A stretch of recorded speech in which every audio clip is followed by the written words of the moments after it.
Do you want early access? Do you want uncut reactions? If so, then check out our Patreon. Link in the description down below.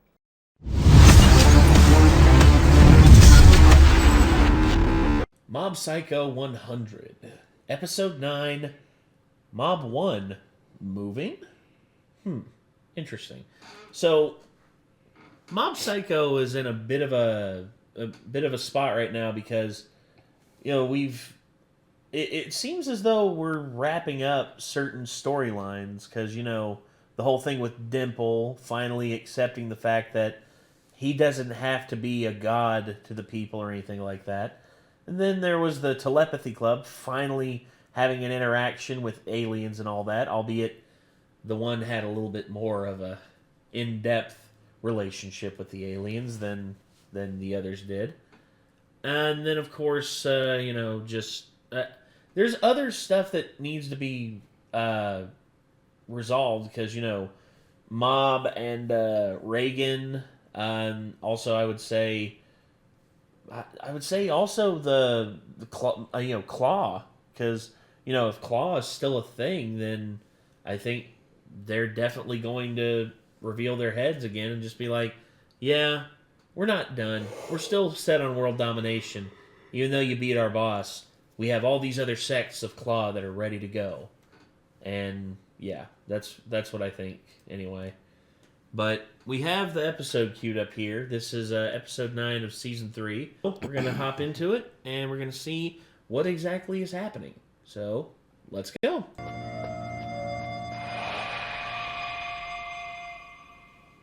Oh. I also still kind of wonder if that scene from the very intro of the show is going to show back up. It was actually showing Mob, like, in the 100% form, like, fighting all these different spirits. Yeah.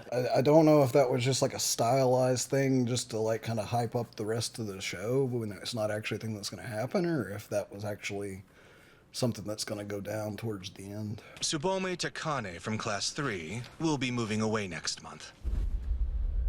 Oh, no. She's moving away? I have to do it. Ask her out. Mom has feelings for Takane. But... Jesus Christ. Not the only one. one. So does every dude in the whole freaking class. You're asking her out? Oh, that's the plan. You feeling well, Kageyama? How should I go about this? I need some advice. These meatheads have known only one love, and that is the thrill of burning the fat. Show her what white tea poison's made of! Huh? Just show her what white tea poison's, made of, or... Kid. Take your shirt off. Huh?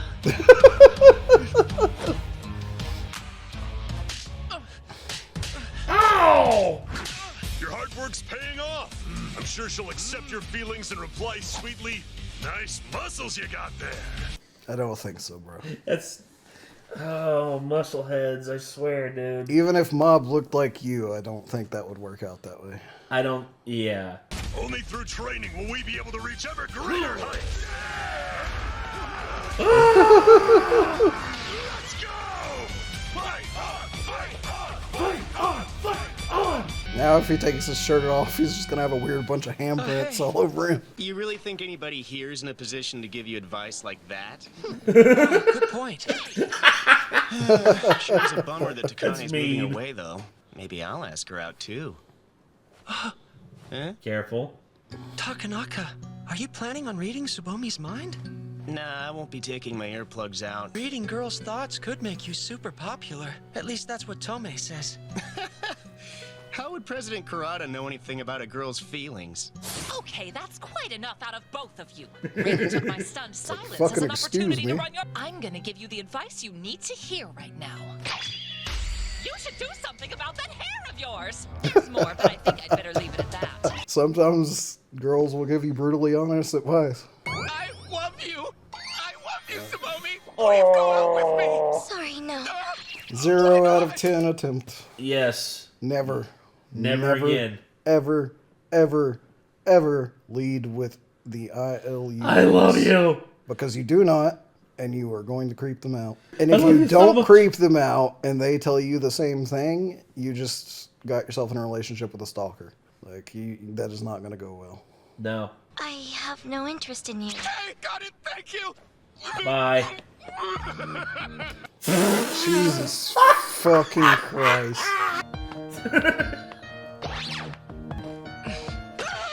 Hey, Mob, what are you up to? She's behind the school. She is? Well, what's she doing there? While you've been busy pacing back and forth up here, all the other boys have been taking their shot asking her out. Say what? It's like some weird assembly line down there, churning out scores of broken-hearted lads. Go now and you'll end up getting lost in the shuffle. I don't think she's interested in others. At all. How would you know a thing like that? It's pretty obvious from watching her every day. If the feelings you have for her remain unchanged regardless of what anybody says, don't you think that must mean they're real? I don't think it matters or not whether you can put them into words. Damn. Exactly! Ceres always managed to express my own point of view perfectly. It's like, thank you for giving him my opinion, Ceresar. Like Reagan. Number 1, you'll want to be fresh and clean. 2, show sincerity. 3, show off your listening skills and your fashion sense. What else? Let me see. And,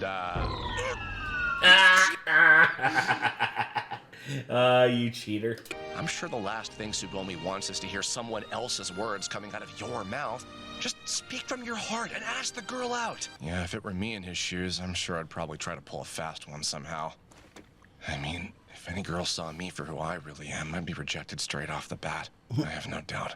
He seems popular with the older ladies among our clients, though. That kid should follow the straight and narrow. There's no reason for him to lie to anyone. It's really not something you have to worry that much about. You only feel that way because you're popular. Maybe my memory's fuzzy, but I seem to remember you saying we were the same.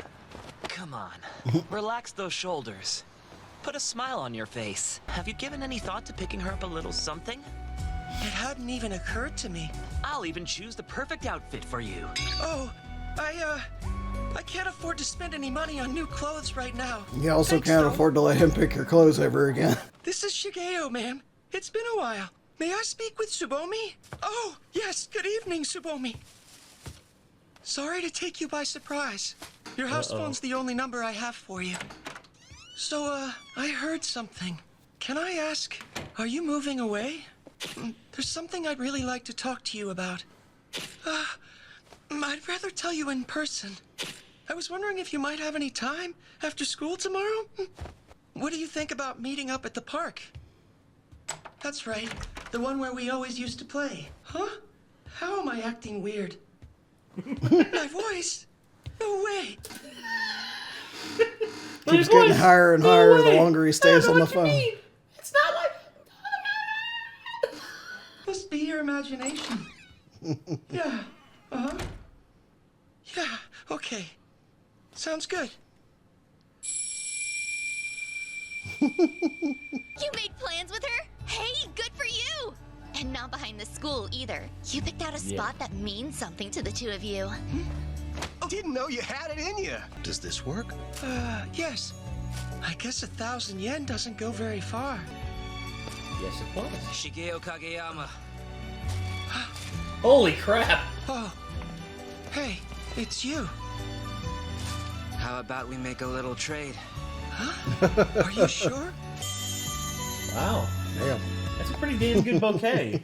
Especially coming from him, who has the ability to, like make the flowers stand out even more. Yeah. Some nerd playing on his DS. Yeah, me as a kid. No, Kitty! Kitty, no! No, Powers. Now go.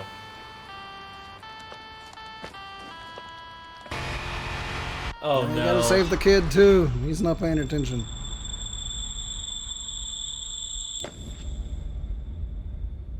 Oh, no. Mob?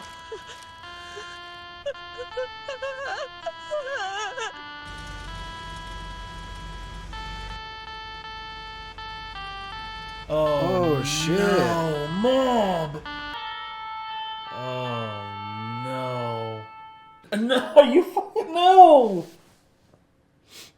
Oh my god, no, dude. I figured he would have used his powers to help tank that a little bit. Because he's afraid of killing the person in the car if he did. Maybe. But, I mean, show's not over yet. Surely he'll be okay. I mean, at least 3, if not 4 episodes left. But still, dude. Damn. That throws a wrench into him getting to ask her out, probably. I just had a thought. Remember what you talked about at the beginning of the series? Him, the spirits and everything? What if that head injury results in him basically taking a trip to the astral plane and all these hostile spirits come after him and he has to fight them off in order to get back? Maybe. Maybe that's what that is. Maybe that's what that lead-in at the beginning of the series is. Because the human brain, whenever it... That might be, like, that could be a setup for what the rest of the series is. If Maybe. Claw's actually taken care of, like... Maybe the rest of the episodes are going to be him fighting his way back, and maybe he'll wake up at the very end, and all the rest of the characters will be around to welcome him back or something. Yeah, and I would say, because the human brain, whenever it experiences like heavy trauma like that, an injury, it's weird how the wiring of the brain is affected. There are people who have experienced very severe head trauma and have basically become different people. Gary Busey's a big example of it. Gary Busey used to be this like hippie dude who would just be like all about, you know, he'd do a few extreme things here and there, but for the most part he was a pretty chill and laid back guy. And then he injured his head in a motorcycle accident, and then after that he was just like, I want to do all the crazy shit that I can before I fucking die. That's exactly what happened to him. And then of course you had there's people who get head injuries and become savants. It's called savant syndrome. A guy tripped and fell and hit the back of his head on his hardwood floor. He slipped on his carpet and hit his hardwood floor, and he was in a coma for, I think, about 10 days. And when he woke up, all of a sudden, he was a prodigious musician. He learned how, like, he took very remedial courses when he was a kid of like different instruments and stuff like that. Percussive maintenance on your brain. Basically. And then he woke up and he creativity became a prodigious concert pianist. I hope if I ever get a head injury, that's what happens to me. I hope if there was a head injury I could choose to have, it would be I'm pretty sure my luck will end Savant up being syndrome. that I will end up being severely brain damaged in a negative aspect, like for the rest of my life. I'm pretty sure I've already... back when I played football, I will say this, I'm pretty sure I didn't have any concussions, but as I've learned, it's not the concussive blows that do the most damage, it's the ones that are just below it, you know, like the head, like when you crack heads against somebody, and, you know, you don't really, like, it doesn't knock you out, but you see, like, a white flash when that happens. That happened to me a lot, and Yeah. I honestly wouldn't be surprised if I have CTE right now. But my luck would be I already have a memory disorder, but I would end up being like, I have a memory disorder. I have a memory disorder. And the brain damage. Did you know I have a memory disorder? And the brain damage. Yeah, and the brain damage. And the brain damage. And the memory disorder. Oh, hey, Nick, when did you get here? And the brain damage. Like, that's what would happen to me. I'm not that lucky. Or you'd get your head injured, and then all of a sudden you wouldn't have that memory disorder anymore. You'd be like, That'd be pretty cool. It's like all of a sudden you've unlocked like a photographic or an eidetic memory. I feel like I would get headaches all the time because I'd be like, I don't know how to deal with the fact that I can remember everything I want to remember anymore. Like, it's like my head's a fucking computer now. Well, dude, there was one that a guy like was in a car accident, and his head hit the windshield, and he basically was in a coma for I think a month. He woke up and everything seemed fine, but he could no longer have dreams. Like, no matter what happened, they showed that when they did a CAT scan on when he was asleep, they basically sedated him and put him to sleep, and they found that the part of his brain, the part of the human brain that actually activates during the sleep cycle that causes you to dream and all that, was basically inactive. And it was very... And it didn't really have any adverse effect on him in his personal life or anything like that. He went on to live a perfectly normal life. At least that he knows of in his physical life. Well, yeah, but... Like, what if his other self was actually killed during the wreck? Because, okay, the idea of the two brains in one head, yeah, that's... It's like his dream self got killed. That could be... Because the So brain's half a of weird his soul thing. was in his body for the rest of his life. There's actually two separate consciousnesses inside your head, right? No. Yeah. Left brain, or right brain and left brain are two separate consciousnesses. See, I've heard that, and that's weird to me. And whenever, back in the day, they used to cut the lobe in the center that tied the two hemispheres Every together. time someone talks about that, it makes my brain feel weird. And I had that same feeling too. My head feel weird. There's actually a great video done by CGP Graham. He actually points out scientific studies that were done on people who suffered from epilepsy, who had that done, and then all of a sudden, their left brain, which is the one that controls speech and controls your right hand, basically would select something, and then the left hand would come along and be like... Yeah. I've heard about that, and that shit sounds like a horror movie to me. And imagine that... Because, like, clearly the consciousness that you have right now that's speaking and looking out of your eyeballs and piloting your flesh mech... Yes. Like, is one thing, and then all of a sudden someone cuts your brain in half. I don't feel like you're going to feel that split. Like, it's just all of a sudden your hand's going to be doing shit to you, and it's just like, what the fuck, man? Well, yeah, and they've actually shown... It's like, I don't even know if that's as much that you have two consciousnesses, or just that you've severely fucked up the control mechanism for your flesh mech. Maybe. But Like, they've your also flesh done comes in, tests you know? where they basically cut off the vision on one side and the other of the individuals who had this done. And they showed them, like, they cut off this side of the vision right over here, and all you could see was on this side of yourself. And they would hold up a thing that would be like, pick your favorite color, and then all of a sudden, right brain who sees it, or left brain who sees it, will all of a sudden pick its favorite color, and then your other side would see it, and it would pick a different color. And then, of course, they'd be like, why? And then it would ask, like, why is this your favorite color? And then one side of your brain would give the honest answer, and the other side would make up a reason, because it's just like, I always liked it whenever I was a kid. Versus another one, which is just like, the original side, which is just like, back when I was a kid, there was the mobile that was hanging over my crib had a spaceship that was that color, and I guess it just stuck with me. And it's weird, dude. Yeah, super freaking weird. Very weird. And I'm hoping that Mob, because of now him getting another head injury, we're going to get a little bit of knowledge on what the question marks are. Mr. Question Mark, the monster that lies within. I don't know what the monster is, but hopefully... Either that, or they just pulled a crazy thing and decided to kill off the protagonists right before the end of the series. Oh my god! Quite a few episodes before the end of the series. Yeah, 3 to 4 What episode was this? Episode 9. Yeah, so probably... episode... They've all been like 12 or 13, right? Yeah, it's like 12, 13... so 3 or 4 episodes left. Yeah, 4 to 5, I would say at most. God.